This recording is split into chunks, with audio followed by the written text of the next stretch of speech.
Kung maraming team bahay mamayang Noche Buena, may mga Team Rizal Park Luneta rin ngayong bisperas ng Pasko. May ulat on the spot si Oscar Oida. Oscar!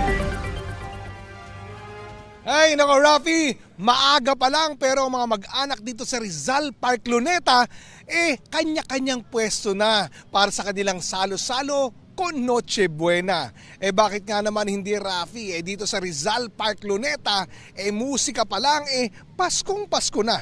Samahan mo pa ng samot-saring palamuti, deck the halls with bows of holly talaga ang dating. Kung pamasko naman ang hanap sa Rizal Park Luneta Visitor Center, mabibili ang mga produktong proudly Philippine-made. Para sa mga nakausap namin, okay na okay daw talaga magpasko dito, dala ng konting pagkain na sinamahan pa ng pananabik na mga mahal sa buhay, talagang ayos na. Kung sa bagay dito sa Rizal Park Luneta, di mo kailangan daw ng sobra-sobra. Kung walang baon, may mga affordable na pagkain paninda at may simpleng laruan at makukulay na lobo na mabibili sa abot kayang halaga.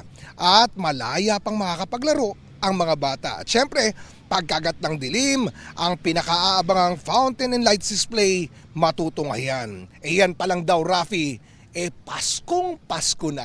Rafi? Maraming salamat, Oscar Oida.